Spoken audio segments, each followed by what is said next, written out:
How American deserters sowed terror in World War II Paris. Paris was liberated in August 1944, but many Parisians cowered in their homes in fear. The streets were lawless, overrun with marauders. Many of them were American GIs. Up to 50,000 American soldiers deserted during World War II. The U.S. Army statistics following the liberation of Paris are stunning. Between June 1944 and April 1945, over 7,900 cases of criminal activity were investigated. 44% of these were violent crimes, including rape and murder. 12% were crimes like robbery, housebreaking, and rioting. About 40% included crimes of corruption against the U.S. Army itself. These involve stolen weapons, forged passes, and hijacked vehicles.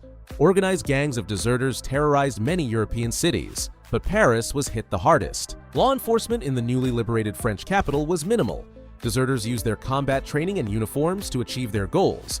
Some had fled the army after losing faith in their commanders. Others were simply too scared to fight. Yet there were those who saw desertion as an opportunity. Looting, stealing, and selling off military supplies could make one rich. Paris was rife with black markets. A typical story is that of Private Alfred T. Whitehead from Tennessee. Whitehead fought at Normandy and earned several awards. After suffering an illness, he was invalided out to Paris. Upon his recovery, Whitehead was sent to the 94th Reinforcement Battalion. It was a replacement depot in Fontainebleau. Whitehead deserted the battalion out of sheer boredom. Enticed by the cafes and brothels of Paris, he soon joined a gang.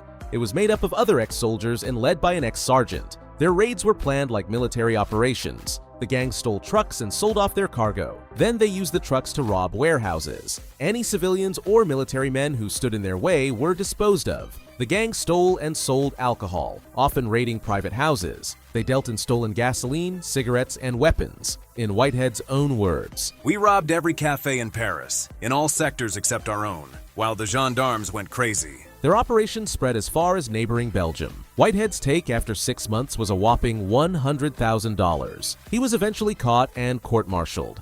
After a dishonorable discharge, he was sent to prison in New Jersey. But of all the thousands of deserters, only one was ever executed.